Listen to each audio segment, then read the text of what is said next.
ஹல்லேலூயா. கைகளை உயர்த்தி ஒரு ஹல்லேலூயா சொல்லு. நம்மை அழைத்த தேவன் அவர் உண்மையுள்ளவர். எத்தனை பேர் ஆமோதிக்கிறீர்கள்? அவருக்காக நாம் எடுக்க பிரயாசம். அவரை நம்பி வாழ்கிற வாழ்க்கையில கர்த்தர் ஒரு நாளும் நம்மை ஏமாற்றவே மாட்டார். இந்த மொபைல் ஃபோன் முதலிலே கண்டுபிடித்த விஞ்ஞானி அவர் தன்னுடைய குடும்பத்தோட ரொம்ப நெருக்கமான ஒரு நபர். தன்னுடைய தாயையும் தன்னுடைய சகோதரரையும் நேசிக்கிற ஒரு நல்ல பிள்ளை. ஆனால் திடீரென்று அவனுடைய சகோதரன் மரித்து போவான். கொஞ்ச நாளையில் பார்த்தீங்க அப்படின்னா அவங்க அம்மாவுக்கு இந்த காது கேட்காமலே போயிடும். அப்போ தன்னுடைய தாயாருடைய காதை அந்த தாயாருக்கு ஏதாவது சொன்னால் கேட்கணுன்னா ரொம்ப சத்தம் போட்டு அவர் பேசணும். எல்லாத்தையும் சத்தம் போட்டு விளக்கணும். அவர் இசை அவருக்கு பிடிக்கும், பாட்டு பாடுறது அவருக்கு பிடிக்கும். அப்போ சின்ன வயசுலேருந்தே அந்த மாதிரி ஒரு விஷயம் இருந்துச்சு. நான் நல்ல ஒரு இசை கலைஞர் ஆகணும், என்னுடைய பாடல்கள் லட்சக்கணக்கான பேர் பாடணும். ஆனால் அவர் இந்த பாட்டு நல்லா இருக்கா நல்லா இல்லையா அப்படின்னு பாடி காமிக்கிறது யார்கிட்ட காமிப்பாருன்னா அந்த அம்மாட்ட தான் காமிப்பார். ஆனால் அந்த அம்மாவுக்கு நாளுக்கு நாள் அந்த காது கேட்கறதுக்கு டவுன் ஆகிட்டே இருக்குமாமா. தன்னுடைய சகோதரனுடைய இழப்பு, அம்மாவுடைய இந்த காது கேட்காத இந்த பலவீனம் அவர் ரொம்ப வாட்டி வதைக்கும் போது ஒரு தீர்மானம் எடுத்தாராமா, எப்படியாவது நான் பாடுற பாட்டு எங்கள் அம்மாவுக்கு கேட்கறது மாதிரி ஏதாவது நான் செய்யணும் அப்படின்னு நினச்சாராம். ஒன்றொன்றாய் அவர் பல விஷயத்தை செஞ்சு பார்த்தாராம் தன்னுடைய தாயாருடைய காது கேட்பதற்கு. அப்போது நிறைய தோல்வி அடைந்தார். கடைசியில் தூரத்தில் இருக்கிற ஒரு நபர் பேசினா பக்கத்தில் இருக்கிற ஒரு நபர் கேட்கறது எப்படின்னு கடைசியாக கண்டுபிடிச்சது தான் இந்த மொபைலில் செல் இந்த அப்படின்னா மைக்ரோஃபோன் ஃபோனை அவர் அப்போ தான் கண்டுபிடிச்சார். அப்போது ஒரே எண்ணம், ஒரே நோக்கம், எப்படியாவது எங்கள் தாயாருக்கு காது கேட்க வைக்கிறதுக்கு ஏதாவது ஒரு ஹெல்ப் பண்ணணும். ஆனால் இன்றைக்கு பார்த்தீங்கன்னா அவர் எடுத்த அந்த ஒரு கண்டுபிடிப்பு, தன்னுடைய தாயாருக்காக அவர் எடுத்து செய்த ஒரு கண்டுபிடிப்பு இன்றைக்கு கோடி மில்லியன் ஜனங்களுக்கு அது பிரயோஜனமாய் மாறுகிறது. உங்கள் வாழ்க்கையில் ரொம்ப கவனமாக இருக்க வேண்டியது என்ன அப்படின்னா, உங்கள் லட்சியத்தில் நீங்கள் ரொம்ப கவனமாக இருக்க வேண்டும். உங்களுடைய நோக்கத்தில் நீங்கள் ரொம்ப கவனமாக இருக்க வேண்டும். நிறைய பேருடைய வாழ்க்கையில் என்ன பண்ணுறாங்க அப்படின்னா, இந்த சிதறடிப்பு அப்படின்றது நிறைய வந்துட்டே இருக்குது. இந்த கண்டினியூஷன், தொடர்ச்சி, அந்த ஒரு காரியத்தை ஆரம்பிச்சிச்சுன்னா அந்த காரியத்தை தொடர்ச்சியாக நம்ம செய்யணும். அதில் ஒரு வெற்றியை பார்க்குற வரைக்கும் நம்ம விடக்கூடாது. ஏன் நம்ம தோல்வி அடைஞ்சோம், அதில் வெற்றி அடைவதற்கு என்ன வழி இருக்கிறது, வெற்றி அடைந்த மனிதர்களெல்லாம் எப்படி வெற்றி அடைகிறாங்க, இந்த மாதிரியெல்லாம் நிறைய பேர் யோசிக்கிறதே இல்லை. அப்போது இன்னைக்கு இந்த முழங்கால் யுத்த ஜெபத்தில் நீங்கள் வாலிப தம்பிங்க தங்கச்சிங்க நிறைய பேர் வந்திருக்கிறீங்க. உங்கள் வாழ்க்கையில் ஒரே ஒரு காரியத்தை நீங்கள் உறுதியாக பிடிங்க. உங்கள் விஷன் என்ன, அது கெட்ட காரியத்திற்காக அல்ல, உங்கள் ஆசையை நிறைவேற்றுவதற்காக அல்ல.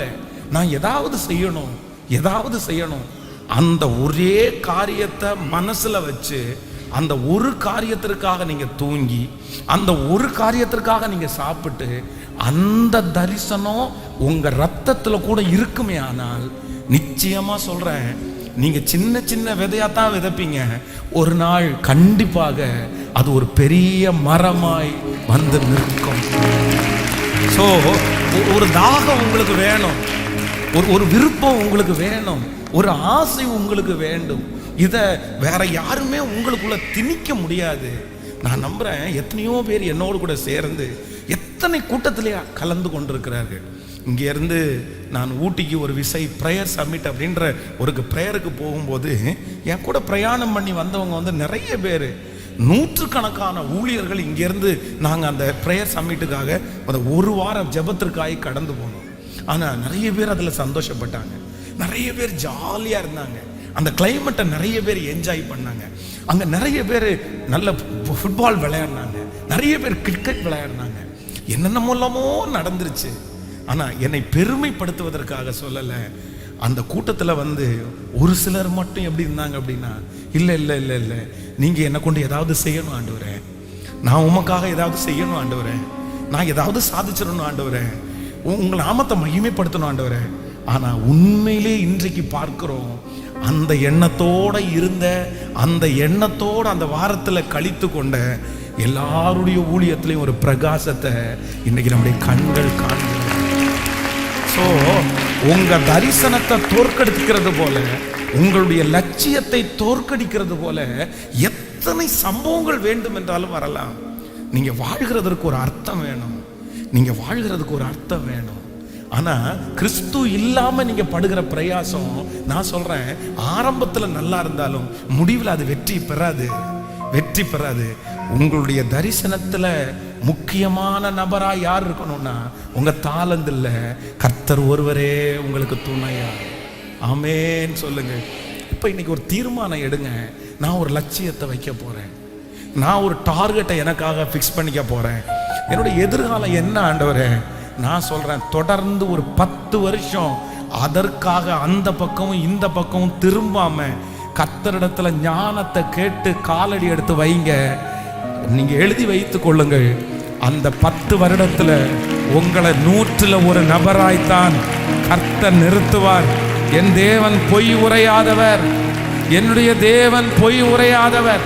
இந்த கரங்களை தட்டி கொண்டிருக்கும் போதே அந்த லட்சியத்தை நிறைவேற்றக்கூடிய கிருபை, அந்த கனவை நனவாக்கக்கூடிய ஒரு கிருபை உங்க கண்களுக்கு முன்பாக இருக்கிற அந்த தரிசனத்தை, ஓ இப்போ அதற்கு காற்று இல்லை, மழை இல்லை, ஆனாலும் பள்ளத்தாக்கை தண்ணீரால் நிரப்ப பண்ணுகிற ஒரு கர்த்தர் அதை எனக்காக செய்து முடிக்கிறதற்கு வல்லவர்,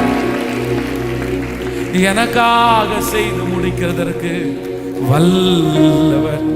ஆமென். இதற்கு இடையில என்ன வேணாலும் டிஸ்டர்ப் வரலாம். நீங்க வேதத்துல யோசேப்பை குறித்து வேதம் சொல்லுகிறது, அவனுடைய சின்ன வயதுல ஒரு சொப்பனத்தை பார்க்கிறான். என்ன சொப்பனம் அப்படின்னா, எல்லாருடைய அரிக்கட்டுகளும் கவிழ்ந்திருக்கும் போது இவனுடைய அரிக்கட்டு மட்டும் எப்படி இருக்காமா? நிமிர்ந்து நிற்கிறதாமா. சூரியனும் சந்திரனும் நட்சத்திரங்களும் இவனை வணங்கி கொண்டிருக்கிறது போல ஒரு தரிசனம். அப்படின்னா ஒரு விஷன், ஒரு தரிசனம், ஒரு டார்கெட். ஆனா அவனுடைய வாழ்க்கையில அந்த தரிசனத்தை பெற்றுக்கொண்ட உடனே எல்லாமே அழகாலாம் நடக்கல, வித்தியாசமா நடக்குது.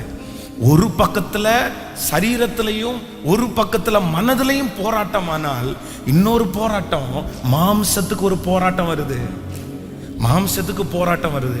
நீங்க ரொம்ப கவனமா கவனிக்கணும். ஒரு நல்ல காரியத்தை நீங்க செய்யணும்னு துவங்கும் போது எல்லாமே சமாதானமா இருக்கும்னு நினைச்சிடாதீங்க. எல்லாமே நெகேமியா அலங்கத்தை கட்டுவதற்கு ஒரு விஷன் அவனுக்கு கிடைக்குது, ஒரு தரிசனம் அவனுக்குள்ள வருது. ஐயோ, நான் என் ஜனங்களை எப்படியாவது விடுதலை ஆக்கணும்னு நினைக்கிறான், ஜெபம் பண்றான். ராஜாவுடைய கண்கள்ல தயவு கிடைச்ச உடனே அவ்வளவுதான், எல்லாமே சரியாகல. அவன் கடந்து போகிற பாதை பார்த்தீங்க அப்படின்னா ஒவ்வொரு இடத்துல இருந்தா எதிர்ப்பு வருது. சன்பல்லாத்து தொபியாவின் இடத்துல இருந்து எதிர்ப்பு வருது, அந்த ஊர்ல இருக்கிற ஜனங்களால எதிர்ப்பு வருது, சாப்பாடு இல்லைன்ற கஷ்டம் வருது, நிறைய மிரட்டலான கடிதங்கள் அவனுக்கு வருது, கொலை மிரட்டல்கள் வருகிறது. உள்ளுக்குள்ளேயே ஒருத்தருக்கு ஒருத்தர் சண்டை போட்டுக்கிறாங்க. என்னென்னமோ பாதைகள் கடந்து வந்தாங்க. ஆனா அத்தனை பாதையிலையும் ஒரே ஒரு நோக்கத்தை மட்டும் அவங்க விடல. என்ன நோக்கம் அப்படின்னு சொன்னா, என் கையில கொடுக்கப்பட்டிருக்கிற பொறுப்பை நான் இந்த எந்த விஷயத்திற்காகவும் நான் விட மாட்டேன். நான் அழைக்கப்பட்டது இந்த விஷயத்திற்காக அல்ல. நல்லா கவனிச்சுக்குங்க. யோசேப்புக்கும் இதே ஒரு எண்ணம் தான். போத்திபாருடைய மனைவி குறுக்கே வர்றாங்க, சிறைச்சாலை குறுக்கே வருகிறது. எந்த காரியம் குறுக்க வந்தாலும் அவனுடைய ஒரே லட்சியம் என்ன அப்படின்னா, நான் ஒரு நாள் ராஜாவுக்கு முன்பாக நிற்கிறதற்காக உருவாக்கப்படுகிற ஒரு தேவ பிள்ளை. வாலிப தம்பி, தங்கச்சி, ஆண்டவருடைய பிள்ளையே, நீங்கள் ஒரு நாள் ராஜாதி ராஜாவுக்கு முன்பாக நிற்கிறதற்காக உருவாக்கப்படுகிற ஒரு தேவனுடைய பிள்ளை. உங்களுக்கு ஆண்டவர் கொடுத்த தரிசனம் ரொம்ப பெருசு, உங்களை கொண்டு ஆண்டவர் செய்ய போறது ரொம்ப பெருசு. ஆனா நீங்க ஒரு தீர்மானம் மட்டும் எடுக்கணும். இடையில வர்றதற்கு உங்க கான்சென்ட்ரேஷனை நீங்க திருப்பிட்டீங்கன்னா, நான் சொல்றேன், ஒரு விசை நீங்கள் வழி மாறி விட்டீர்களே ஆனால், ஒரு விசை லட்சியத்தை நீங்கள் தொலைத்து விட்டீர்களே ஆனால் அகைன் அடுத்து அந்த வழியில காலடி எடுத்து வைத்திருக்கிறதுக்கு ரொம்ப காலதாமதமாகும். உங்களுடைய நோக்கத்தை நீங்க ஒரு நாள் என்ன பண்ணிடக்கூடாதுன்னா மறந்துடவே கூடாது. எப்போ உங்களுடைய இருதயத்தினுடைய ஒரு ஓரத்தில் இருக்கணும், நான் எதற்காக அழைக்கப்பட்டேன். அதான் ஆண்டவர் சொல்றாரு, உனக்கு இங்கே என்ன வேலை, உனக்கு இங்கே. இந்த சத்தத்தை கேட்கிற யாரோ ஒருத்தரிடத்துல கர்த்தர் பேசுறாரு, அந்த இடத்துல உனக்கு என்னப்பா வேலை, அந்த வீட்டில் உனக்கு என்னப்பா வேலை, அந்த குடிகார பசங்களோட உனக்கு என்னப்பா வேலை, அந்த துன்மார்க்கர்களோட உங்களுக்கு என்னப்பா வேலை. குடும்பம் இல்லை, உனக்கு ஒரு லட்சியம் இல்லை, உனக்கு ஒரு படிப்பு இல்லை, உனக்கு இங்க என்ன வேலை, நீங்க எதுக்கு உட்கார்ந்து இருக்கிற, உனக்கும் இந்த இடத்துக்கும் என்ன சம்பந்தம். ரொம்ப கவனமா இருக்கணும். ஆனா அதான் துன்மார்க்கருடைய ஆலோசனையில் நடவாமலும் பாவிகளுடைய வழியில் நில்லாமலும் பரியாசக்காரர் உட்காரும் இடத்தில் உட்காராமலும் கர்த்தருடைய வேதத்தில் தியானித்து அவன் நீர்க்கால்களின் ஓரமாய் நடப்பட்டு தன் காலத்தில் தன் கனியை தந்து இலையுதிராதிருக்கிற மரத்தை போல இருப்பான். அவன் செய்வதெல்லாம் வாய்க்கும். ஆமென். சிலர் என்ன நினைக்கிறாங்க அப்படின்னா, துன்மார்க்கரோட இருந்தா என்ன பிரச்சனை, நான் அந்த துன்மார்க்கத்தை செஞ்சாதானே பிரச்சனை, நான் அப்படியெல்லாம் செய்ய மாட்டேன். அவன் கெட்ட வார்த்தை பேசும்போது நான் நல்ல வார்த்தை பேசுவேன், அவன் குடிக்கும் போது நான் ஜூஸ் குடிப்பேன். இந்த மாதிரிலாம் இருக்கக்கூடாது. ஆண்டவர் என்ன சொல்றாரு அப்படின்னு சொன்னா, உனக்கு அங்கே என்ன கேட்கல, நீ இருக்க வேண்டிய இடம் இது இல்லப்பா, நீ இருக்க வேண்டிய இடம் எதுவும் இல்லை. நீங்க அப்படி போய் இருந்துடக்கூடாது. இன்று இந்த முழங்கால் யுத்த ஜெபத்தினுடைய 6வது நாள், ஆண்டவரே எனக்கு குறித்திருக்கிற அந்த நோக்கத்தை அப்படியே என்னுடைய கனவுல கூட அந்த நோக்கத்தோட நான் வாழணும். அதான் நான் அடிக்கடி சொல்லுவேன், உங்களுக்குள்ளே தரிசனம் வாயில அல்ல, உங்க தரிசனம் சிந்தையில் அல்ல, உங்க தரிசனம் எங்க கூட இருக்கணும்னா ரத்தத்தில் இருக்கணும். உங்க தரிசனம் ரத்தத்தில் இருக்கணும், ரத்தத்தில் இருக்கணும். எதுவுமே இருக்காது. ஆனா என் இயேசு நிச்சயம் நிறைவேற்றுவார். ஹல்லேலூயா. இந்த உலகத்திலிருந்து நான் போகிறதுக்குள்ள, இந்த உலக வாழ்க்கையை முடிக்கிறதுக்குள்ள நான் நம்புறேன், இந்த முழங்கால் யுத்த ஜெபத்துல கர்த்தர் இந்த சத்தத்தை கேட்கிற ஒரு சிலரை ஸ்பெஷலா தெரிந்து கொண்டிருக்கிறார். இன்னொரு விஷயம் கூட கர்த்தர் ஒன்ன ஞாபகப்படுத்துகிறாரு, மகனே நீ எல்லார போல அல்ல, மகளே நீ எல்லாரை போல அல்ல. உன்னை நான் அழைச்சது ஒரு பெரிய நோக்கத்திற்காக, உன்னை நான் அழைச்சது ஒரு பெரிய திட்டத்திற்காக, உன்னை நான் முன்குறிச்சது ஒரு பெரிய திட்டத்திற்காக. நீ ஏன் கலங்குற? ஹல்லேலூயா. கைகளை விட மேல உயர்த்தி ஆண்டவரிடத்துல, இயேசுவே இயேசுவே இயேசுவே இயேசுவே, என் எலும்போடு எலும்பாக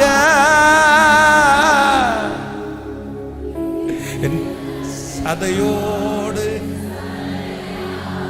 இயேசுவே என் நரம்போடு நரம்பாக, என் ரத்தத்தில் உடல் முழுதும் கலந்தீரே, உயிரிலும் கரைந்தீ. சொல்லுங்க எல்லாரும், உடல் முழுதும் கலந்தீரே, உயிரிலும் கலந்தீ. ஆமென். இந்த பாட்டுல ரொம்ப அழகான ஒரு வரி வருது, என்னிலே எங்கே தேடினாலும். கவனமா கவனிங்க, உங்க வாழ்க்கையிலேயே நீங்க ஜெயிக்க வேண்டியது பப்ளிக் எக்ஸாம்ல இல்ல. நிறைய பேர் பப்ளிக் நீங்க அதுல ஜெயிக்கணும் கண்டிப்பா. ஆனா நிறைய பேருடைய டார்கெட் என்ன அப்படின்னா, நான் பப்ளிக் எக்ஸாம் ஜெயிச்சிடணும், அதுக்காக நான் படிச்சிடணும், அதுக்காக நாம் தூங்காம இருக்கணும். ஆனா உண்மையிலேயே உங்க வாழ்க்கையில நீங்க ஜெயிக்க வேண்டியது யாரை தெரியுமா? நீங்க முதல்ல உங்களை ஜெயிக்கணும். யாரை ஜெயிக்கணும்? நீங்க உங்களை ஜெயிக்காம பப்ளிக் எக்ஸாம் ஜெயிச்சு என்ன இல்ல? கேட்கல. உங்களுக்குள்ளே எழும்புற சிந்தை நீங்க ஜெயிக்கணும். எண்ணங்கள் நீங்க கட்டவிழ்த்து விட்டீங்கன்னா கொஞ்சமா இல்ல, அது கடலை மாதிரி வரும். நம்முடைய மைண்ட் ப்ராடக்ட் பண்ற அந்த அந்த எண்ணங்கள் ஒண்ணு இல்ல, செகண்டுக்கு வந்துருமாமா. அப்படி ஆயிரக்கணக்கான லட்சக்கணக்கான சிந்தை நமக்குள்ள ஓடும். ஆனா ஒரு உண்மையான தேவனுடைய பிள்ளைக்கு என்ன பவர் இருக்கணும்னா அந்த சிந்தையை கட்டுப்படுத்தணும். உனக்குள்ள எதிர்மறையான எண்ணம் ஓடும், நெகட்டிவ் தாட்ஸ் ஓடும், பாசிட்டிவான தாட்ஸ் ஓடும், பாவ சிந்தை ஓடும், மைண்ட்ல அப்படியே ஓடிட்டே இருக்கும். ஆனா நீங்க அதை என்ன பண்ணணும்னா சிறைப்படுத்தி கட்டுப்படுத்தணும். அதுதான் ஜெயம். உங்க மாம்சம், எல்லாருமே மனுஷங்க, யாருமே வானத்திலிருந்து குதிச்சவங்க கிடையாது. எல்லாருக்குள்ளேயும் ரத்தம் ஓடுது, எல்லாருக்குள்ளேயும் டெம்டேஷன்ஸ் வரும், எல்லாருக்குள்ளேயும் உணர்வுகள் வரும். ஆனா உங்க உணர்வின் படியெல்லாம் நீங்க உங்க சரீரத்தை கட்டவிழ்த்து விட்டீங்கன்னா கர்த்தருடைய ஆவியானவர் உங்களுக்குள்ள வாசம் பண்ண மாட்டாரு. நீங்க என்ன பண்ணணும்னா கண்ட்ரோல் பண்ணணும், அப்படியே சரீரத்தை அடக்கணும், ஒடுக்கணும். அதான் பெர்க்மன்சியா ரொம்ப அழகா பாடுவாரு. நான் உபவாசம் இருப்பேன், என் வாயினால நான் பேச மாட்டேன். ரொம்ப ரொம்ப ரொம்ப ரொம்ப ரொம்ப கவனமா உடலை ஒடுக்கணும், உணவை குறைக்கணும், பேச்சை நிறுத்தணும். அப்போ ஏன்னா சாப்பாடை நிறைய பேர் குறைப்பாங்க. வாலிப நாட்களில் சாப்பிடாம ஏன் சாப்பிடல அப்படின்னு கேட்டா, எனக்கு நிறைய சரீரத்தில் நிறைய இச்சைகள் வருதுப்பா, நிறைய மாம்ச எண்ணங்கள் வருதுப்பா. உடனே ஒரு 6 நாள் ஃபாஸ்டிங் போடு, ஒரு 2 நாள் ஃபாஸ்டிங் போடு. அப்படியே மாம்சத்தை அடக்கி அடக்கி ஒடுக்கி ஒடுக்கி ஒடுக்கி சாப்பாடை கொஞ்சம் குறைச்சிட்டு பேச்சை கொஞ்சம் குறைச்சிட்டு அதை நீங்க கட்டவிழ்க்க விட்டீங்க. உங்களை நீங்க ஜெயிக்கலன்னா நான் சொல்றேன், இந்த உலகத்துல என்ன கொடுத்தாலும் உங்களால் என்ன பண்ண முடியாதுன்னா ஜெயிக்கவே முடியாது. நான் இன்றைக்கு உங்களுக்காக ஜெபிக்கிறேன். இந்த முழங்கால் யுத்த ஜெபத்துல எனக்கு ஒரு பவர் வேணும் ஆண்டவரே. நான் என்ன பண்ணணும் அப்படின்னா சத்தமா சொல்லுங்க, என்னை கண்ட்ரோல் பண்ற ஒரு ஸ்பிரிட்டை எனக்கு தாருங்க. என் சிந்தையை கண்ட்ரோல் பண்ணக்கூடிய ஒரு வல்லமை எனக்கு தாருங்க. என் மாம்சத்தை கண்ட்ரோல் பண்ணக்கூடிய ஒரு வல்லமை எனக்கு தாருங்க. என் ஆசைகளை கண்ட்ரோல் பண்ணக்கூடிய ஒரு வல்லமை எனக்கு தாங்க. அப்பா, இந்த முழங்கால் யுத்த ஜெபத்தினுடைய 6வது நாள் நான் உம்மிடத்தில் கேட்பது வேறு ஒன்றும் அல்ல, எனக்கு ஒன்று தாரும், என்னை கட்டுப்பாட்டின ஆவியானவர். என் எலும்போட எலும்பா வாங்க ஆண்டவரே. ஜெபம் பண்ண அந்த கிருபை உங்களுக்கு கிடைக்கட்டும். வாலிப தம்பிங்க தங்கச்சிங்க எல்லாரும், மகனே உன்னை நீ ஜெயிக்கணுமே அப்பா.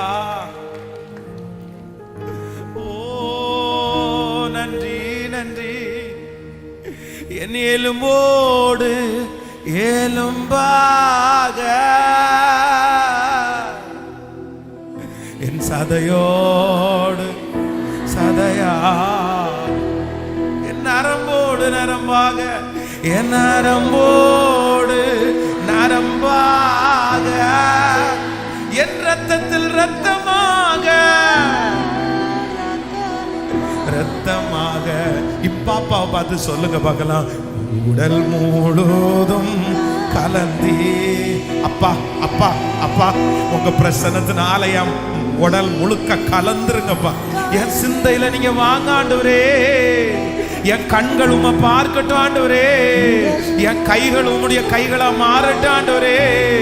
என் கால்களை பரிசுத்தப்படுத்துங்க ஆண்டவரே. என் இருதயத்தை பரிசுத்தப்படுத்துங்க ஆண்டவரே. என் உச்ச தலை முதல் உள்ளங்கால் வரை என்னை ஆளுகை செய்வதற்கு உம்மை நான் ஒப்பு கொடுக்கிறேன் அப்பா. உம்மை நான் ஒப்பு கொடுக்கிறேன், நான் ஒப்பு கொடுக்கிறேன். நன்றி அப்பா. என் நினைவோடு நினைவானி,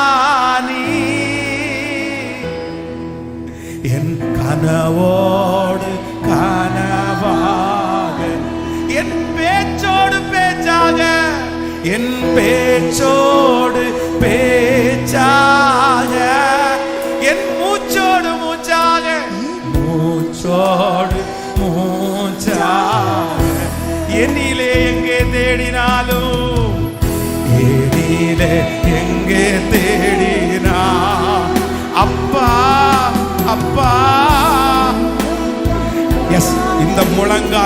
ஜெபத்திற்கு பின்னாடி இந்த வரிகளே என் வாழ்க்கை ஆகட்டும் ஆண்டவரே.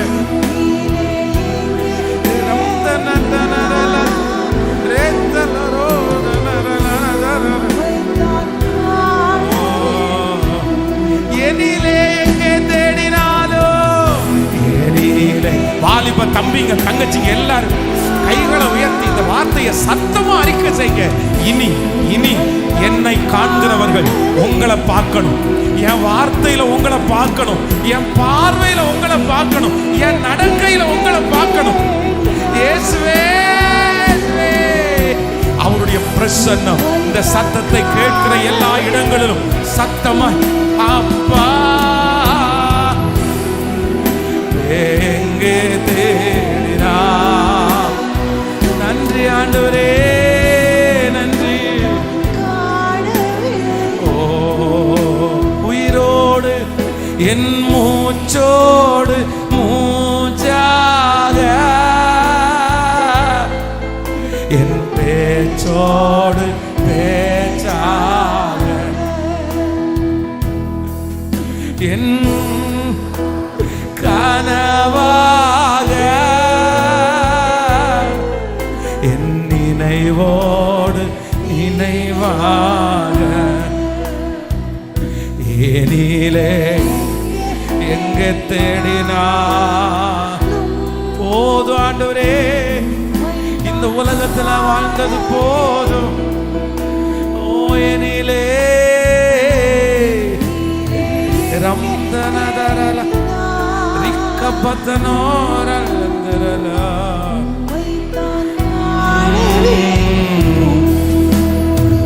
எனிலே எனிலே எனிலே எனிலே எனிலே எனிலே எனிலே எங்கே தேடினாலும் உம்மைத்தான் காணவே. ஹல்லேலூயா. கவனிங்க ஆண்டவருடைய பிள்ளைகளே, உங்களுடைய வாழ்க்கையில இருக்கிற பெரிய சவால் என்ன அப்படின்னா, நீங்கள் சம்பாதிப்பதோ நீங்க மேலே வருவதோ அதெல்லாம் இல்லை. கடைசி வரைக்கும் சாகிற வரைக்கும் ஆண்டவரோட வாழ்வது தான் உங்க வாழ்க்கையில் இருக்கிற பெரிய சவால். இந்த சவால்ல நீங்க டெய்லி கண்ணும் கருத்துமா இருங்க. இந்த சவால்ல நீங்க ஜெயிச்சிட்டீங்கன்னா இந்த உலகம் எந்த விதத்திலும் உங்களை என்ன படுத்தாதுன்னா, நான் சொல்றேன், உங்களை சேதப்படுத்தவே படுத்தாது. ஆமென். நீங்க வேதத்துல போய் கேட்டு பாருங்க, நிறைய பேரு நிறைய விதத்துல ஜெயிச்சிட்டாங்க. ஆனா ஆண்டவரோட இருக்கிற வாழ்க்கையில நிறைய பேர் தோற்று போனாங்க. தாவீது உலகத்தையே ஜெயிச்சிட்டான், எத்தனையோ ராஜாக்களை ஜெயிச்சிட்டான். ஆனா ஒரே ஒரு டைம் அவனால கர்த்தரோட இருக்கிற உறவை தக்க வச்சுக்க முடியல.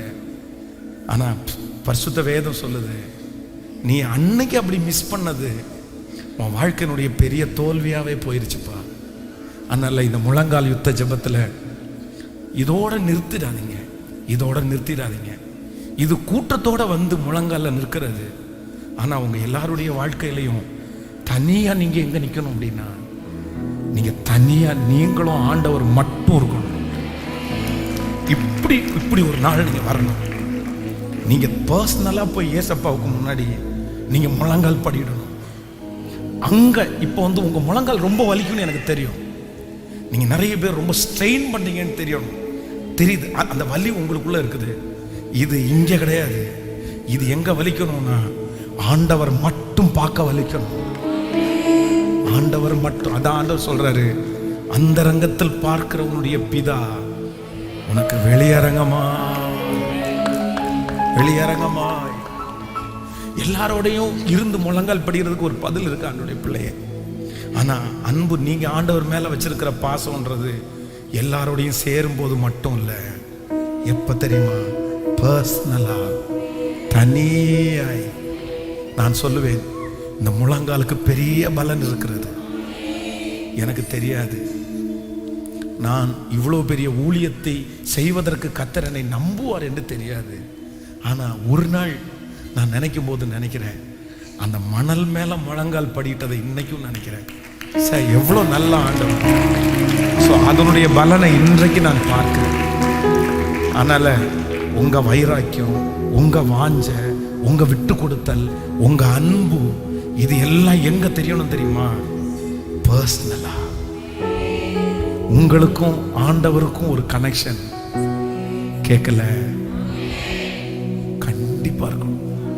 இந்த 7 நாள் முழங்கால் யுத்த ஜெபம் உங்களுக்கு ஒரு சின்ன ஒரு உந்துதல், ஒரு சின்ன ஒரு அக்கினி. ப்ளீஸ் விட்டுறாதீங்க. 2 குழந்தைகளை தூக்கி கொண்டு ஒரு தாயும் தகப்பனும் என்னை பார்க்க வந்தார்கள். 2 குழந்தைகளும் இப்போ கொஞ்ச நாளைக்கு முன்னாடி தான் அந்த குழந்தைங்க 2 பேரும் பிறந்தாங்க. அப்போ அவங்க சொன்னாங்க, பாஸ்டர், ஆண்டவர் எனக்கு செஞ்ச அற்புதம் உங்களுக்கு தெரியாது. வெறும் 15 வருடம் தாண்டி தான் எனக்கு குழந்தை பிறந்துக்கு நீ நினைப்பீங்க. ஆனா உண்மையிலே என்ன அப்படின்னா, சின்ன வயதிலே என்னுடைய வயிற்றுல ஒரு பெரிய வலி வந்து அது தாங்க முடியாம டாக்டர்கிட்ட அட்மிட் பண்ணி குழந்தை பிறக்கிறதுக்கான அந்த டியூபை வந்து கட் பண்ணி ஆப்ரேஷன் பண்ணி எடுக்கப்பட்டவள் நான். ஆனா நான் வந்து இயேசுவா நான் அறிஞ்சுக்கிட்டேன். எங்க குடும்பத்தில் இருக்கிறவங்க எல்லாம் இயேசுவை அறிஞ்சுக்கல. அவங்க கண்டிப்பா ஒரு கிறிஸ்தவ ஒரு பையனுக்கு என்ன திருமணம் பண்ணி வைக்க மாட்டாங்கன்னு எனக்கு தெரிஞ்சிருச்சு. ஆனா நான் வந்து அதனால நான் ஒரு பையனை தெரிந்து கொண்டேன். நான் எங்க அம்மா அப்பாவுடைய விருப்பம் இல்லாம தான் நான் கல்யாணம் பண்ணினேன். நான் கல்யாணம் பண்ணி நான் வீட்டை விட்டு வந்ததுனால எங்க ஊர்ல உள்ளவங்க எல்லாம் சொன்னாங்க, இவளுக்கு குழந்தை பிறக்காதுன்னு தெரியும், அதனால இவளுக்கு கல்யாணம் ஆகாதுன்னு ஒருத்தனை கூட்டிட்டு ஓடிட்டா அப்படின்னு என் தலை மேல பட்டத்தை சுமந்துனாங்க. இப்போ என் கையில் இருக்கிற இந்த 2 குழந்தைகளும் முழுக்க முழுக்க கர்த்தரால் உண்டான, கர்த்தர் செய்தது. இது ஆண்டவருடைய ஈவு, இது ஆண்டவருடைய தயவு. இது மருத்துவத்திற்கு அப்பாற்பட்டது, இது மனித ஞானத்திற்கு அப்பாற்பட்டது, இது மனிதனுடைய பலத்திற்கு அப்பாற்பட்டது. ஹல்லேலூயா. ஒரு குழந்தை கூட பிறப்பதற்கு தகுதி இல்லாத இந்த வயித்துல ஒரே பிரசவத்துல 2 குழந்தைங்களை பிறக்க வச்ச கர்த்தர் விட்டுருவாரா? உங்களை கைவிட்டுருவாரா? கர்த்தர் சொன்ன வாக்கு தத்தத்தின்படி கர்த்தருடைய தயவு உங்கள் தலையின் மேல் இருக்கிறது. இந்த வருஷம் முடிகிறதற்கு முன்பாக ஆடல் பாடல் சத்தம் கேட்கும், மகிழ்ச்சியின் சத்தம் கேட்கும், குழந்தை சத்தம் கேட்கும், பத்திரங்களுக்கு கையெழுத்து வைக்கப்படும், பதவி உயர்வுகள் உண்டாகும். ஓ ஹல்லேலூயா. சத்துருக்களுக்கு முன்பாக ஒரு அலங்காரம் உங்களுக்கு கிடைக்கும். உங்களுடைய தலையின் மேல் இருக்கிற நுகத்தடிகள் முறிந்து விழுகும்.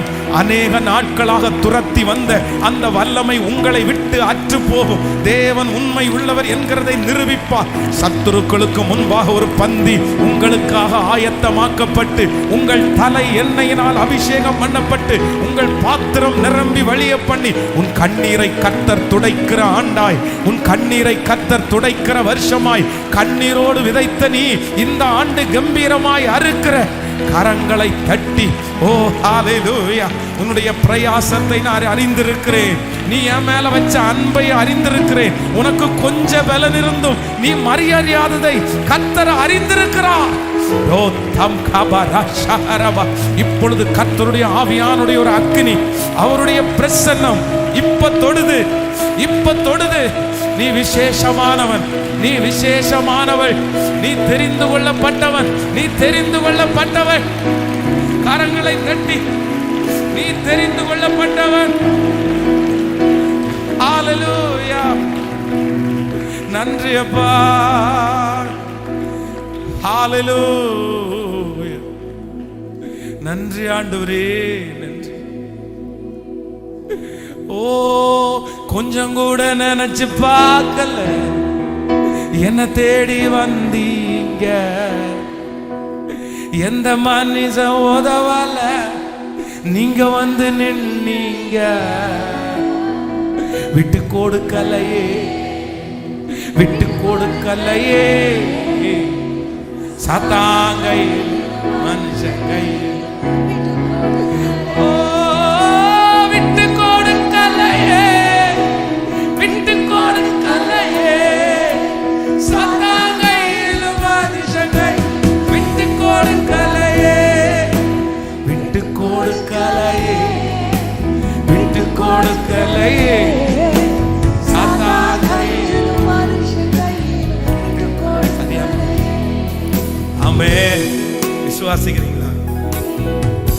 நிச்சயமாகவே முடிவு உண்டு.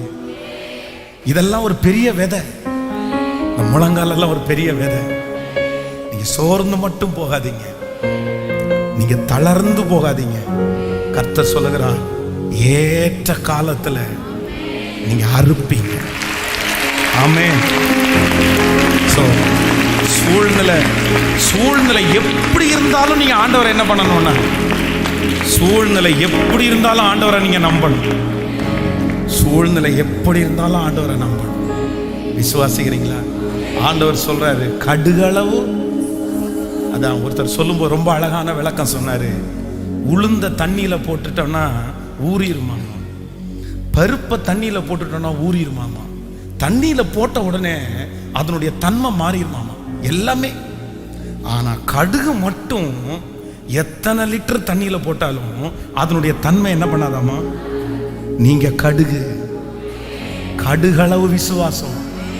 அப்ப அந்த கடுகளவு விசுவாசம்ன்றது என்ன அப்படின்னா, யோசேப்பை போல நீங்க எந்த சூழ்நிலைக்குள்ள போனாலும் உங்களுக்குள்ள இருக்கு பாருங்க நம்பிக்கை. அதான் யோபு சொல்றாருல, அவர் என்னை கொன்று போட்டாலும், அவர் என்னை என்ன ஃபெய்த் இல்ல, என்ன ஃபெய்த் இல்ல, எல்லாமே போயிருச்சு, எல்லாமே போயிருச்சு, உன் ஜீவன் மட்டும்தான் மிச்சம் இருக்குது. போட, அவர் என்னை கொன்று போட்டாலும். சாத்ராக் மேஷாக் ஆபேத்நேகோ சொல்றாங்க பாருங்களேன், இந்த அக்கினி சூளைக்கு கர்த்தர் எங்களை தப்புவித்தாலும். என்ன ஃபெய்த், நடந்தாலும் நடக்கலனாலும் பாப்பா எனக்கு நடக்கலையா பரவாயில்லப்பா. தானியேல் சொல்றான் பாருங்களேன், இந்த சிங்கங்களுடைய வாய் கர்த்தர் எனக்காக கட்டி போட்டார், பரவாயில்லப்பா. பத்திரத்திற்கு கையெழுத்து வைக்கப்பட்டது என்று தெரிந்திருந்தும் முன்பு ஜெபித்தபடியே தான் ஃபெய்த். அப்படின்னா உங்களை சுத்தி என்ன நடந்தாலும் உங்களுக்குள்ள இருக்கிற விசுவாசம் மட்டும் அழியாம இருக்கும்னா, நீங்க நினைச்சது நடக்கும், நீங்க விரும்பினது நடக்கும், நீங்க எதிர்பார்த்தது நடக்கும். உங்களுக்காக சூழ்நிலை மாறும், உங்களுக்காக மனுஷங்களை கர்த்தர் மாற்றுவார், உங்களுக்காக எல்லாமே. இந்த கைகளை தட்டி கொண்டிருக்கும் போதே நான் நம்புறேன் நீங்க சாட்சியாய் நிற்பீர்கள். ஆமென், ஹalleluya. கரங்களை தட்டி பாடு. ஓ கலங்கின என்னை கண்டு கடல் மேல் நடந்து வந்து காற்றை கடலையால் கரை சேர்த்தீங்க. கலங்கின என்னை கண்டு கடல் மேல் நடந்து வந்து காற்றையும் கடலையால் கரை சேர்த்தீங்க. அப்ப விசுவாசம் நிறைந்த என் வாழ்க்கையில அற்புதம் செய்பவரா வந்து நின்னீங்க. என் நாட்டின் தேஞ்சியார வளர்ச்சி. ஓ ஹalleluya. நல்ல தகப்பனா தூக்கி சுமந்தீங்க. பாடுங்க, என்னை ஆற்றின் தேஞ்சியார வளர்ச்சி. ஓ நல்ல தகப்பனா தூக்கி சுமந்தீங்க. விட்டு கொடுக்கலையே, விட்டு கொடுக்கலையே, விட்டு கொடுக்கலையே. சாத்தானை மனுஷனை விட்டு கொடுப்போ, என்ன நீங்க விட்டு கொடுக்கலையே. இயேசுவே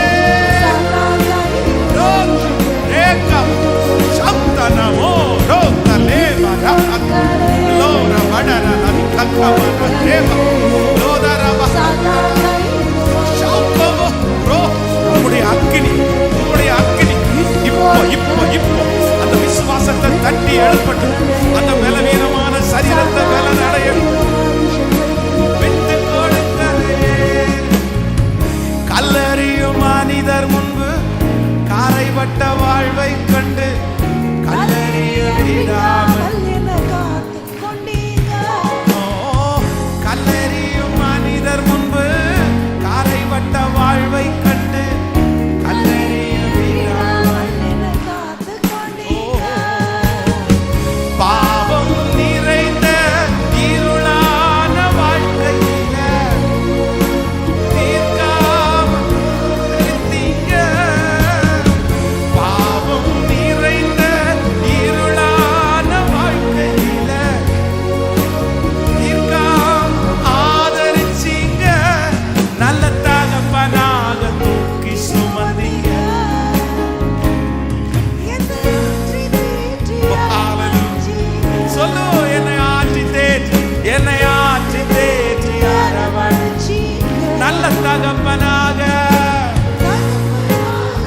இப்ப இப்ப சேர்ந்து விட்டு கொடுக்கலையே, விட்டு கொடுக்கலையே, விட்டு கொடுக்கலையே.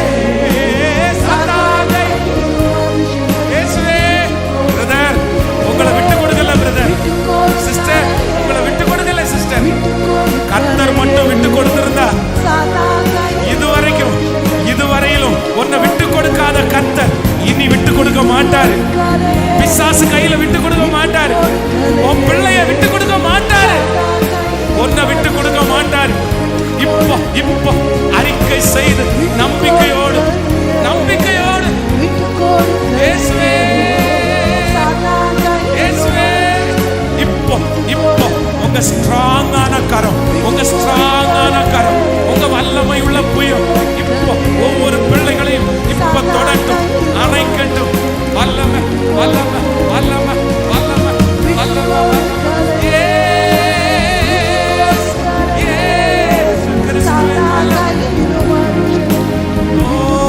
கரங்களை தட்டி கரங்களை தட்டி கரங்களை தட்டி. என் வாலிப மகளை விட்டு கொடுக்காதவன், என் வாலிப மகளை விட்டு கொடுக்காதவன், என் வாலிப மகளை விட்டு கொடுக்காதவன், என் வாலிப தம்பியை விட்டு கொடுக்காதவன். இயேசுவே நன்றி அப்பா, நன்றி நன்றி நன்றி அப்பா, நன்றி நன்றி நன்றி ஆண்டவரே, நன்றி.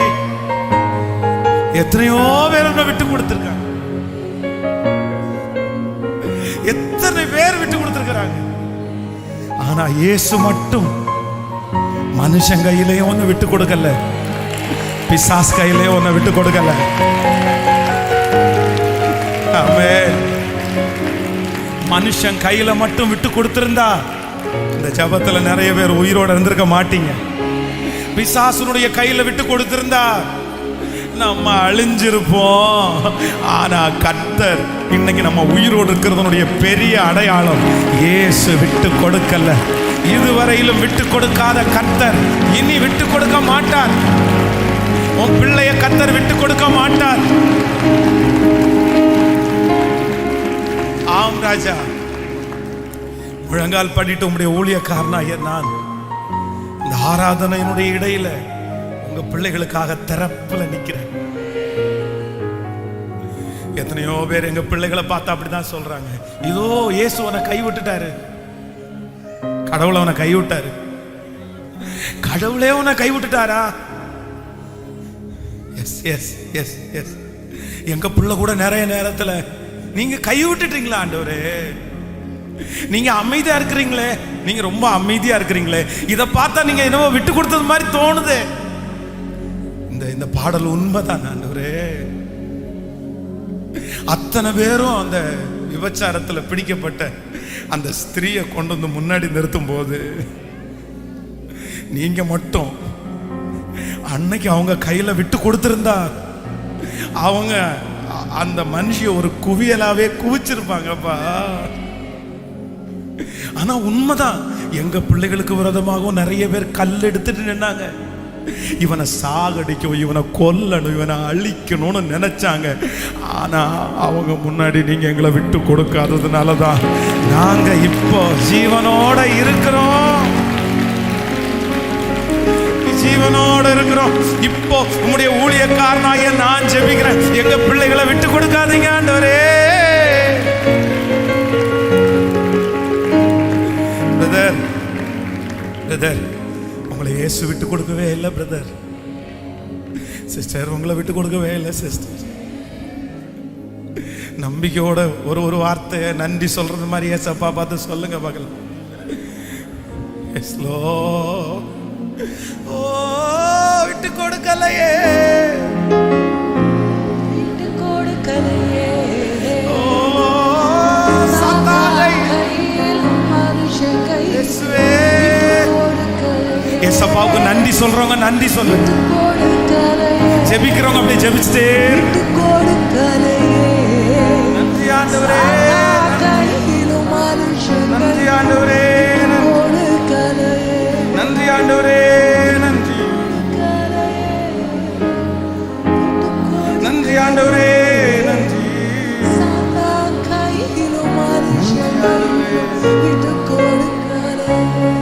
ஆமென். Thank you Jesus. 1 நாளாகமம் 22வது அதிகாரத்தினுடைய 11வது வசனத்தை இன்றைக்கு ஆண்டவர் நமக்கு வாக்குத்தத்த வசனமாய் கர்த்த தருவாராக. 1 நாளாகமம் 22வது அதிகாரத்தினுடைய 11வது வசனத்தை எல்லாரும் சேர்ந்து வாசிக்க போகிறோம். இப்பொழுதும் என் குமாரனே, நீ பாக்கியவானாயிருந்து கர்த்தர் உன்னை குறித்து சொன்னபடியே உன் தேவனாகிய கர்த்தரின் ஆலயத்தை கட்டும்படிக்கு அவர் உன்னுடனே கூட இருப்பாராக. அடுத்த வசனம், கர்த்தர் உனக்கு ஞானத்தையும் உணர்வையும் அருளி செய்து உன் தேவனாகிய கர்த்தர் நியாயப்பிரமாணத்தை கைக்கொண்டு இஸ்ரவேலை ஆளும்படி உனக்கு கட்டளையிடுவாராக. அடுத்த வசனம், கர்த்தர் இஸ்ரவேலுக்காக மோசே கற்பித்த நியமனங்களையும் நியாயங்களையும் செய்ய நீ கவனமாயிருந்தால் பாக்கியவானாயிருப்பாய். நீ பலன் கொண்டு தைரியமாயிரு, பயப்படாமலும் கலங்காமலும் இரு. நீ பலம் கொண்டு தைரியமாயிரு, பயப்படாமலும் கலங்காமலும் இரு. நீ பயப்படாமலும் தைரியம் கொண்டு நீ பயப்படாமலும் கலங்காமலும் இரு. ஆண்டவருடைய பிள்ளைகளே, இந்த 6வது நாளுடைய முழங்கால் யுத்த ஜெபத்திற்காக ஒரு வார்த்தைக்காக நான் தேவனிடத்தில் எதிர்பார்க்கும் போது ஆண்டவர் என்னுடைய இருதயத்திலே வைத்த வார்த்தை, நீ தைரியமாயிரு, நீ தைரியமாயிரு. இந்த ஜெபத்திலே இருக்கிற இந்த சத்தத்தை கேட்கிற உங்க ஒவ்வொருத்தருக்கும் ஆண்டவர் வாக்கு கொடுக்கிறாரு. நீங்க யார் பயந்து போய் வந்திருக்கிறீர்கள் தெரில எனக்கு. நீங்க என்ன காரியத்தை குறித்து பயப்படுகிறீங்க தெரில. சிலர் எதிர்காலத்தை குறித்து பயப்படலாம், சிலர் பிள்ளைகளை குறித்து பயப்படலாம், சிலர் மருத்துவர்களுடைய ஒரு ரிசல்ட்டை பார்த்து நீங்க பயப்படலாம், உங்க கண்களுக்கு முன்பாக இருக்கிற கடன்களை பார்த்து நீங்க பயப்படலாம். எல்லாரும் உங்களை பயமுறுத்தலாம், உங்களை சுற்றி இருக்கிற நிறைய பேர் உங்களை பயமுறுத்தலாம். இது நல்லா இல்லையே சார், இது இப்படி நடந்துருமே சார், இது இப்படி ஆரம்பிக்க கூடாதே சார், இந்த சிம்டம்ஸ் சரியில்லாத சிம்டம்ஸ் சார். அநேக வார்த்தைகள். ஒருவேளை அவங்க உங்களுக்கு சொல்லுகிற ஒவ்வொரு வார்த்தைக்கும் நீங்க தைரியமா இருந்தது மாதிரி இருந்தாலும் உங்களுக்கு பயத்தினால் நீங்க தூக்கத்தை இழந்திருக்கலாம், உங்க ஆகாரத்தை இழந்திருக்கலாம். ஆனா இன்று கர்த்தர் தெளிவா உங்களுக்கு வாக்கு கொடுக்கிறார், நீ தைரியமாயிரு, நீ பயப்படாமல் நீ தைரியமாயிரு. அது உன்னை ஒன்றும் சேதப்படுத்தாது, அது உன்னை ஒன்றும் கஷ்டப்படுத்தாது. அது ஒரு நன்மைக்காக கர்த்தர் மாற்றுவார். அது உன் வாழ்க்கையில தீமையாய் அமையாது. அது கர்த்தருடைய நாம மகிமைக்காக உனக்கு அனுமதிக்கப்பட்டிருக்கிறது. இந்த காரியம் முடியும் போது நீ கர்த்தரை மகிமைப்படுத்துவாய். இது உன்னை ஒன்றும் சேதப்படுத்தாது, இது உன்னை துக்கப்படுத்தாது. இது கர்த்தர் உங்கள் வாழ்க்கையிலே உண்டு பண்ணுகிற மகா பெரிய சாட்சியாக மாறும். கர்த்தராகிய ஆண்டவர் வாக்கு கொடுக்கிறார், நீ தைரியமாயிரு, நீ தைரியமாயிரு, நீ தைரியமாயிரு. இந்த உலகத்திலேயே எந்த மனிதனும் கொடுக்கக்கூடாத, கொடுக்க முடியாத ஒரு ஆசீர்வாதம் என்ன அப்படின்னா தைரியம். நம்ம நிறைய மருத்துவர்களை நம்ம நம்புவோம், அவருடைய மருந்துகளை நம்ம நம்புவோம். ஆனால் அவங்க கடைசியாக மருந்தை கொடுத்துட்டு என்ன சொல்லுவாங்க அப்படின்னா, நீங்கள் ஏன் பயப்படுறீங்க, தைரியமாக இருங்க, தைரியமாக இருங்க. அப்போ அவங்கள பார்த்து, டாக்டர் எனக்கு ஒன்று பண்ணுங்க டாக்டர், எனக்கு தைரியம் மட்டும் வர மாட்டேங்குது, எனக்கு ஒரு டேப்லெட்டை தான் கொடுக்குறீங்களா, இத்தனைக்கும் கொடுத்தீங்க. உடனே நான் நம்புகிறேன் அவங்க நல்ல டாக்டராக இருந்தால் என்ன சொல்லுவாங்க அப்படின்னா, அது எங்களால் கொடுக்க முடியாதுங்க, அந்த தைரியத்தை நீங்கள் தான் வர வச்சுக்கணும், இல்லைன்னா யாராவது உங்களுக்கு தரணும். அப்போது நான் நம்புகிறேன் இந்த உலகத்தில் இருக்கிற எந்த மனிதனும் கொடுக்க முடியாதது தைரியம். ஆனால் நான் நம்புகிறேன் உங்களுக்கு முன்பாக இருக்கிற சவால்கள் எவ்வளோ பெரிதாக இருந்தாலும் கர்த்தர் உங்களுக்கு தைரியம் மட்டும் கொடுப்பாரானால் அந்த சவால்களை நீங்க ரொம்ப அழகாய் ஜெயித்து விடுவீங்க. இந்த நாள் கர்த்தர் உங்களுக்கு வாக்கு கொடுக்கிறார். உங்களுக்கு முன்பாக இருக்கிற அவ்வளவு பெரிய சவால்களை மேற்கொள்வதற்கு இன்று கர்த்தராகிய ஆண்டவர் உங்களை தைரியப்படுத்துகிறார். இதற்கு முன்பாக கோழைகளாக இருந்த நீங்கள் அவர்களுக்கு முன்பாக தைரியமாயிருக்க போகிறீர்கள். ஹல்லேலூயா. தாவீதற்கு கோலியாத்திற்கு முன்பாக நிற்கும் போது எங்கிருந்து அந்த தைரியம் வந்துச்சுன்னு தெரியல. அதான் சவுல் கேட்கிறான், உனக்கு இந்த தைரியம் எங்கிருந்து வந்துருச்சு? அவனுடைய சகோதரர்கள் கேட்கிறாருங்க, நீ என்ன உன் இருதயத்தினுடைய துணிகரமா? உனக்கு பயமே இல்லையா? அப்பதான் தாவீது என்ன சொல்றான் அப்படின்னா, இந்த தைரியம் ஏற்கனவே ஒரு சிங்கத்தை நான் கொன்றேன், அப்போ கர்த்தர் அதன் வாய்க்கு என்னை தப்புவித்தார். இந்த தைரியம் ஏன் பலத்தினால உண்டானது அல்ல, கர்த்தரே கொடுத்த தைரியம். நான் விசுவாசிக்கிறேன், உங்க பிரச்சனைக்கு முன்பாக நீங்க தைரியமா நீங்க நிற்பீங்க. உங்களை பார்க்குற நிறைய பேர் சொல்லுவாங்க, நீ கோழையாச்சே, நீ தைரியசாலி இல்லையே, உனக்கு எப்படி இந்த தைரியம் வந்துருச்சு? நீங்க எப்படி சார் இவ்வளோ தைரியமா இருக்கிறீங்க? நீங்க எப்படி சிஸ்டர் இவ்வளோ தைரியமா இருக்கிறீங்க? அப்போ நீங்க அவங்களுக்கு முன்பாக சொல்லுவீங்க, என் ராஜா என்னை தைரியப்படுத்திட்டாரு, என் இயேசு என்னை தைரியப்படுத்திட்டார், தைரியப்படுத்திட்டார். அப்பா அப்பா இப்போ இப்போ இப்போ இந்த முழங்கால் யுத்த ஜபத்துல உங்க தைரியம் அப்படியே கட்ட விழுந்து வரட்டும் ஆண்டவரே, கட்ட விழுந்து வரட்டும் ஆண்டவரே. துர்ச்செய்தியை கேட்கும் போது ஒரு தைரியம், தீமையை பார்க்கும் போது ஒரு தைரியம், காதுகளில் கெட்ட செய்திகளை கேட்கும் போது ஒரு தைரியம், மனிதர்கள் பயமுறுத்தும் போது ஒரு தைரியம், சூழ்நிலையை பார்த்து ஒரு தைரியம், எங்களுக்கு முன்பாக வீசுகிற அந்த காற்றை பார்த்து, அந்த கடலுடைய இறைச்சலை பார்த்து இப்போ தைரிய நெஞ்சா நிற்கிறதற்கு உம்முடைய ஊழியக்காரனாகி நான் இந்த செய்தி கொடுக்கும் போதே திறப்பில் நிற்கிறேன். இப்போ இப்போ இப்போ யாரும் கொடுக்க முடியாத அந்த தைரியம் என் பிள்ளைக்கு கடந்து வரட்டும், கடந்து வரட்டும். இந்த ஜெபத்திற்கு பிறகு ஒரு மாற்றம் வரணும். எதற்கெடுத்தாலும் பயந்து கொண்டிருக்கிற அந்த பிள்ளைக்கு நன்றி அப்பா, நான் விசுவாசிக்கிறேன் இந்த ஜெபம் கர்த்தருடைய சமூகத்தில் போய் எட்டிருச்சுன்னு நான் நம்புறேன். ஒரு நாள் நீங்க தைரியமா நிற்பீங்க. ஒருவேளை இன்றைக்கு உங்களுடைய காதுகளுக்கு கேட்கறதுக்கு எப்படி இருக்குன்னு தெரியல, ஆனா இன்றைக்கு ஒருவேளை துர்ச்செய்திகள் உங்களுக்கு இல்லாததுனால நீங்க அதை பற்றி ஒரு விஷயமா எடுக்காம இருந்திருக்கலாம். ஆனா சில நேரங்களிலே மனுஷனுடைய வாழ்க்கையில நம்மை பயமறுத்துகிற சூழ்நிலை வரும். ஆனா அதன் நடுவுலையும் ஒரு தேவனுடைய பிள்ளை தைரியமா இருப்பாங்க. ஹல்லேலூயா. சிறைச்சாலைக்கு போய் கொண்டு வந்த ஒரு சகோதரர் ஒரு 6 மாதங்களுக்கு முன்பாக அவரை சந்தித்தேன். அவர் ரொம்ப ஃபேமிலியோட ரொம்ப அட்டாச்சாக இருக்கிறவர், அவருடைய மனைவி பிள்ளைகளோட அட்டாச்சாக இருக்கிறவர், எப்பவும் ஃபேமிலியாக தான் இருப்பாங்க. அவங்க ரொம்ப அன்புள்ள மனுஷன், ரொம்ப சாஃப்டாக தான் பேசுவார். திடீரென்று ஒரு பொய் குற்ற சாட்டப்பட்டு இந்த கொரோனா டைம் அவசர அவசரமாக அரெஸ்ட் பண்ணுவாங்க பாருங்களேன், அந்த மாதிரி அவசர அவசரமாக அவரை அரெஸ்ட் பண்ணிட்டாங்க. அகைன் லாக்டவுன் போட்டதுனால அவரை வெளியே எடுக்க முடியாமல் போயிடுச்சு. கிட்டத்தட்ட 90 days 90 நாள் அந்த ஜெயிலில் இருந்தார். அது அவருக்கு அனுபவமே இல்லை, அப்படி ஒன்று போவேன்னு நினைக்கவே இல்லை. ரொம்ப சாஃப்டான மனுஷன். அப்போ அவருடைய மனைவி வீட்டில் இருந்து அழும்போது, வரும்போது கண்டிப்பாக அவர் ஒன்றும் இல்லாமல் தான் வருவார், ஜீவனோட வருவாரா அப்படின்ற நம்பிக்கை கூட இல்லை. ஆனால் அவர் வரும்போது எப்படி வந்தாருன்னா, முன்னில் இருந்ததை விட ஒரு பெரிய தைரியசாலியாக வந்தார். அப்போ அவரை பார்த்து கேட்டேன், என்ன ஆச்சு அப்படின்னு. பாஸ்டர், நான் இங்கே இருக்கும்போது ஒவ்வொரு நாளும் ஒவ்வொரு ஹோட்டலில், பெரிய பெரிய ஹோட்டலில் நான் சாப்பிடுவேன். பெரிய கோடீஸ்வரர், பெரிய பணக்காரர் அவர். அவருக்கு பணம் ஒரு பொருட்டே இல்லை, அவ்வளோ செல்வாக்கு நிறைந்தவர்.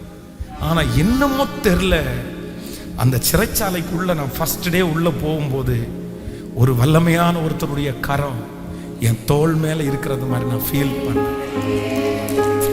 ஏசி இல்லாமல் நான் ஒரு நாள் கூட தூங்கினதில்லை பாஸ்டர், ஆனால் கொசுக்கடியில் நிம்மதியாக படுத்து தூங்கினேன் பாஸ்டர். நான் நம்புகிறேன் ஆண்டவருடைய பிள்ளையை இந்த 6வது நாள் உங்கள் ஒவ்வொருத்தருக்கும் கர்த்தர் வாக்கு கொடுக்குறார். இனி உன் பிள்ளையை குறித்து நீங்கள் பயப்பட மாட்டீங்க. கர்த்தர் உங்களுக்கு பயமுள்ள ஆவியை கர்த்தர் எடுத்து போட்டு பலமும் அன்பும் தெளிந்த புத்தியும் உள்ள ஆவியை, மரணத்தை குறித்த பயம் இப்பொழுது வேறு அறுக்கப்படுகிறது. எதிர்காலத்தை குறித்த பயம் இப்பொழுது வேறு அறுக்கப்படுகிறது. ஸ்தோத்திரம், ஹல்லேலூயா. சோ கர்த்தர் வாக்கு கொடுக்கிறார், நீ தைரியமாயிரு. நான் எப்படி இருக்கணும்னா தைரியமா இருக்கணும். சரி, கர்த்தரை மாதிரி ஒரு தைரியப்படுத்துகிறவர் நீங்க பார்க்கவே முடியாது ஆண்டவருடைய பிள்ளைகளை. அதை நான் கண்கூடாய் பார்த்தேன். பயத்தினுடைய உச்சகட்டமும் எனக்கு தெரியும். ஆனால் தைரியத்தினுடைய உச்சகட்டம் எனக்கு தெரியும்னு நான் தெரியல எனக்கு. ஆனால் பயத்தினுடைய அந்த கொடுமை அதை அனுபவித்தவன் நான். ஒரு மனுஷனுக்குள்ள பயம்ன்றது ஒன்று வந்துச்சுன்னா அவன் எப்படியெல்லாம் மாறுவான்றதற்கு அந்த வாழ்க்கையை லிட்டரலா உருவ நடந்து போனவன் நான். பயத்திற்கு இருக்கிற சக்தி இந்த உலகத்தில் வேற எதுக்குமே இல்லை அப்படின்னு நினைப்பேன். பயம் கொடுமை உள்ளது, நம்மளை வாழவே விட. அந்த பயம் நம்மளை தற்கொலை வரைக்கும் கொண்டு போயிட்டோம். ஆனா கர்த்தரே தைரியப்படுத்தினார். ஸோ எவ்வளோ பயந்தாங்கொழியோ கர்த்தர் அவ்வளோ தைரியசாலியா மாற்ற. ஹல்லேலூயா. என்னை நான் அந்த பலிபீடத்தில் நிற்கும் போதெல்லாம் நான் விசுவாசிக்கிறேன், இன்னைக்கு இந்த வார்த்தை உங்களுக்கு எல்லாருக்கும் நடக்கத்தான் போகுது. எனக்கு தெரியும் இங்கே இருக்கிற யாரோ ஒரு சிலர் நீங்கள் ஃபியூச்சரை குறித்து தான் ரொம்ப பயப்படுறீங்க. உங்கள் மரணத்தை குறித்து, உங்கள் எதிர்காலத்தை குறித்து, உங்கள் வாழ்க்கையை குறித்து உங்களுக்கு பயம் அப்படியே வந்துட்டே இருக்குது. ஆனால் நான் இந்த முழங்கால் படிட்டு ஜெபிச்சுட்டே இருக்கிறேன். நான் உங்களுக்கு பிரசங்கம் பண்ணும் போதே உங்களுக்காக நான் ஜெபம் பண்ணுறேன். ஆண்டவர் ஒரு தைரியத்தை தருவார். அந்த தைரியத்தில் உங்களுக்கு முன்பாக இருக்கிற யோர்தானை நீங்க கடந்து போவீங்க. உங்க முன்பாக இருக்கிற பெரிய பர்வதத்தை, ஓ ஹல்லேலூயா, கர்த்தர் உங்களுக்கு கொடுக்கிற அந்த பலனிலே நன்றியப்பா. ஆமென். சோ ஆண்டவர் ஒரு மனுஷனை தைரியப்படுத்துறத நான் இன்றைக்கு கொஞ்சம் தியானிக்கும் போது எனக்கு ஆச்சரியமா இருந்துச்சு. வேதத்தில் கர்த்தர் ஒரு சிலரை கர்த்தர் தைரியப்படுத்துறாரு. அவரே போய் நின்று தைரியப்படுத்துறாரு. இந்த உலகத்தில் இருக்கிற மனிதர்கள் நிறைய நேரங்களில் நம்மை தைரியப்படுத்துவார்கள். ஆனால் ஏசப்பா தைரியப்படுத்துறதுக்கு ஒரு பெரிய வித்தியாசம் இருந்துச்சு. நான் வேகமாக உங்களுக்கு சொல்லி முடிக்கிறேன். முதலாவதாக ஒரு வசனத்தை வாசிங்க பார்க்கலாமே. நீங்கள் யாத்திராகமம் புஸ்தகம் 4ஆம் அதிகாரம் 1வது வசனத்தை எடுத்துக்கொள்ளலாமா? யாத்திராகமம் புஸ்தகம் 4ஆம் அதிகாரத்தில் 1வது வசனத்தை நம்ம வாசிக்கும் போது, அப்பொழுது மோசே, அவர்கள் என்னை நம்பார்கள், என் வாக்குக்கு அவர்கள் செவிகொடார்கள், கர்த்தர் உனக்கு தரிசனமாகவில்லை என்று கர்த்தர் அவனை நோக்கி அதை தரையிலே போடு என்று. அதை அவன் தரையிலே போட்டபோது அது சர்ப்பமாயிற்று. மோசே அதற்கு விலகி ஓடினான். அப்பொழுது கர்த்தர் மோசேயை நோக்கி, உன் கையை நீட்டி அதன் வாலை பிடி என்றார். அவன் தன் கையை நீட்டி அதை பிடித்த போது அது அவன் கையிலே கோலாயிற்று. ஆமென் சொல்லுங்க. இந்த வாழ்க்கையிலே ரொம்ப பயந்தவன் யார் அப்படின்னா, இந்த மோசே ரொம்ப பயப்படுவார். ஆண்டவர் அந்த ஜனத்தை விடுதலை பண்றதுக்கு ஒன்று நான் அழைக்கிறேன், நீ வா அப்படின்னுவாரு. இவனுக்கு ஏன் பயம் அப்படின்னு சொன்னா, ஏற்கனவே 40 ஆண்டுகளுக்கு முன்பாக தன்னுடைய உயிர் தப்பி ஓடி வந்தவன் தான் மோசே. இவனை கொல்றதற்கு வகை தேடின உடனே சாவுக்கு பயந்து தன்னை கொன்றுவாங்களோன்னு நினைச்சு ஓடி வந்தான். இப்போ அவனுடைய மனசுக்குள்ள பெரிய பயம் இருக்குது. அப்போ முதலாவதாக ஆண்டவர் என்ன தைரியப்படுத்துறாரு அப்படின்னா, உன் கையில இருக்கிற கோலை போடுன்றாரு. அவன் போட்ட உடனே அது என்ன ஆகுது? சர்ப்பமா மாறின உடனே அவனுக்குள்ள ஒரு பெரிய பயம் விலகி ஓடும் போது ஆண்டவர் சொல்றாரு, அதனுடைய வாலை நீ பிடி அப்படின்றாரு. அப்போ இதுக்கு நான் என்ன நினைச்சேன் அப்படின்னா, ஏசப்பா அவன்கிட்ட பேசுறாரு, அது உன்னை ஒன்றும் பண்ணாதுடா, அது வெறும் கோலு தாண்டா.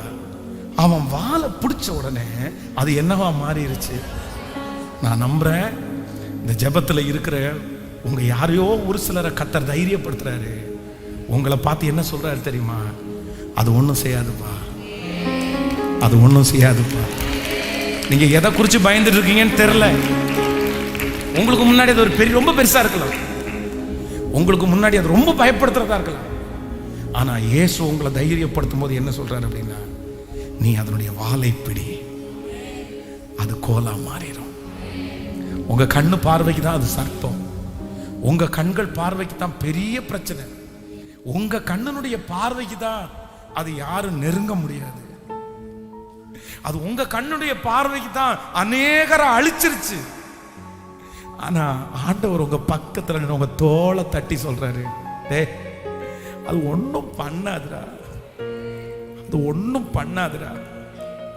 நான் உன் கூட இருக்கிற வரைக்கும் அது உன்னை பண்ணிருமா, அது உன்னை சேதப்படுத்திருமா, அது உன்னை கஷ்டப்படுத்திருமா? இல்ல, கர்த்தராகிய ஆண்டவராகிய நான் உன்னோடு கூட இருக்கிற வரைக்கும் உனக்கு முன்பாக இருக்கிற விஷ சர்ப்பமானாலும் பெரிய பிரச்சனை ஆனாலும் என் கர்த்தராகிய ஆண்டவர் வாக்கு கொடுக்கிறார், அது உன்னை ஒன்றும். கரங்களை தட்டி நம்புகிறவர்கள் ஆமென் என்று சொல்லுங்கள். கைகளை உயர்த்தி 10 விசை சொல்லுங்கள், அது என்னை ஒன்றும் செய்யாது. சொல்லுங்க, அது என்னை ஒன்றும் செய்யாது. சொல்லுங்க, விசுவாசத்தோட சொல்லிட்டே இருங்க. ஹalleluya. அந்த பலவீனம் என்னை ஒன்றும் செய்யாது, அது என்னை ஒன்றும் செய்ய முடியாது. சொல்லுங்க, அது அதற்கு வல்லமை இல்லை. இப்போ அறிக்கை செய்ய கர்த்தர் அந்த கிருபையை கர்த்தர் பாராட்டுவார். வாலிப தம்பிங்க தங்கச்சிங்க எல்லாரும் அறிக்கை செய்யுங்க, எனக்கு முன்பாக நிற்கிற அந்த பலவீனம் என்னை ஒன்றும் செய்யாது, அந்த பாவம் என்னை ஒன்றும் செய்யாது, அந்த பிசாசு என்னை ஒன்றும் செய்யாது, அந்த செய்வனை என்னை ஒன்றும் செய்யாது. அறிக்கை செய்யுங்க. அப்பா அப்பா, என் பிள்ளைங்க அறிக்கை செய்ய அந்த வல்லமை அவர்களுக்குள்ள இறங்கட்டும். அவர்கள் வாயிலிருந்து புறப்படுகிற அந்த வார்த்தை, அது சாபம் ஒன்றும் செய்யாது, குடும்ப வம்சாவளி வியாதி என்னை ஒன்றும் செய்யாது, மரண கண்ணி என்னை ஒன்றும் செய்யாது, அந்த பெரிய மனிதன் என்னை ஒன்றும் செய்யாது. ஹalleluya. என்னை ஒன்றும் செய்யாது, உன்னை ஒன்றும் செய்யாது. ஸோ நம்பர் 2, இரண்டாவதாக சீக்கிரமாக சொல்லி 3ஆம் அதிகாரம் 11வது வசனத்தை வாசிக்கும் போது, யாத்திராகமும் 3ஆம் அதிகாரத்தில் நம்ம 11வது வசனத்தை வாசிக்கலாமா? 11வது வசனத்தை. அப்பொழுது மோசே தேவனை நோக்கி, பார்வோனிடத்திற்கு போகவும் இஸ்ரவேல் புத்திரரை எகிப்திலிருந்து அழைத்து வரவும் நான் எம்மாத்திரம் என்றார். அதற்கு அவர், நான் உன்னோடே இருப்பேன், நீ என் ஜனத்தை எகிப்திலிருந்து அழைத்து வந்த பின் நீ இந்த மலையில் தேவனுக்கு ஆராதனை செய்வீர்கள், நான் உன்னை அனுப்பினேன் என்பதற்கு இதுவே அடையாளம். மோசே ஏசப்பா பார்த்து என்ன சொல்றாருன்னா, நான் எம்மாத்திரம், ஒரே இவ்வளோ பெரிய மனுஷனுக்கு முன்னாடி நிற்கிறதுக்கு நான் எம்மாத்திரம். அப்பதான் ஆண்டவர் என்ன சொல்றாரு அப்படின்னா, உன்னால முடியாது அப்படின்னு நீ சொல்ற, அவன் தோட கட்டி கொடுத்து கர்த்தர் பலப்படுத்துறாரு, உன்னால முடியும்டா. நான் உனக்கு ஒரு அடையாளத்தை சொல்றேன், நீ ஒரு நாள் சகல ஜனங்களோடையும் சேர்ந்து இந்த இடத்துல நீங்க எனக்கு என்ன பண்ணுவீங்கன்னா, ஹல்லேலூயா. இந்த ஜெபத்தில் இருக்கிற, இந்த சத்தத்தை கேட்கிற உங்களையும் என்னையும் பார்த்து ஆண்டவர் சொல்றாரு, இது உன் ஞானத்தினால முடியாது, உன் திறமையினால முடியாது, ஆனா நான் உன் கூட இருக்கிறதுனால உன்னால முடியும். என்னாலே நீ ஒரு சேனைக்குள் பாய்வாய், என் தேவனாலே நீ ஒரு மதிலை சவாலை சந்திப்பீங்க, அந்த காரியத்தை நிறைவேற்றுவீங்க, சத்துருடைய சகல ராஜ்யங்களையும் அழிப்பீர்கள். கர்த்தர் உங்களை கொண்டுதான் செய்வாரு. பலவீனமான உன்னால் முடியும், சுகவீனமான உன்னால முடியும். உங்களால முடியாது அப்படின்னு ஊரே சொல்லும் போது கர்த்தர் தட்டி கொடுத்து சொல்லுவார், உன்னால முடியும். ஹல்லேலூயா. ஏன் அப்படின்னா, எனக்குள்ளே இருக்கிறவர் பெரியவர் பெரியவர் பெரியவர். என் பலனை விட அவருடைய பலன் ரொம்ப பெருசு.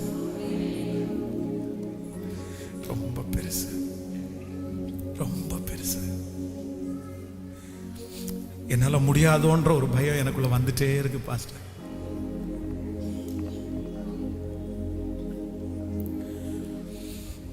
யாரோ ஒருவர் கலங்கி போய், நான் இதை முடிப்பேனா, நான் இதை தொடர்ந்து போவேனா, என் பிள்ளையினுடைய ஒரு காரியத்தை கைகூடி வருகிற வரைக்கும் நான் உயிரோட இருப்பேனா, என்னென்னமோ எண்ணங்கள் எனக்குள்ள ஓடிட்டே இருக்குது. ஒரு காலகட்டத்தில் என்னால முடியாதோன்னு நான் நினைக்கிறேன் பாஸ்டர். ஆனா இயேசு இன்று அவருடைய பிரசன்னத்தை அனுப்பி சொல்றாரு, இல்ல இல்ல இல்ல, உன்னதமானவருடைய பலன் உன் மேல வரும். மரியாள் அதைத்தான் சொல்லுகிறார், ஆண்டவரே இது எப்படி ஆகும், இது எப்படி ஆகும், இவ்வளவு பெரிய பொறுப்பை நான் எப்படிப்பா செய்ய போறேன், எப்படிப்பா செய்ய போறேன். மரியாளே, உன் பலத்தால ஆகாது, உன் சித்தத்தால ஆகாது. ஆனா ஹோலி ஸ்பிரிட் உன் மேல வரும்போது நீ பலனடைந்து யூதேயாவிலும் சமாரியாவிலும் கரங்களை தட்டும் போதே, யூதேயாவிலும் சமாரியாவிலும் இந்த உலகத்தினுடைய முடிவு பரியந்தம். நன்றி நன்றி. வானமும்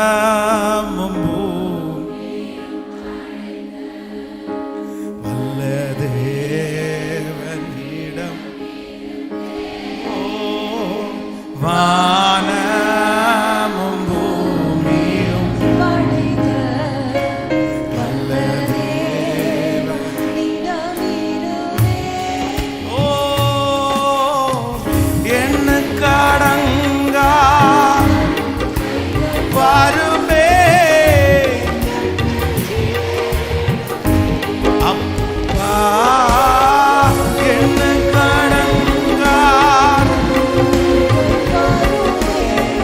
என் கண்கள் ஏறெடுத்தே, எனக்கு ஒத்தாசை வரும்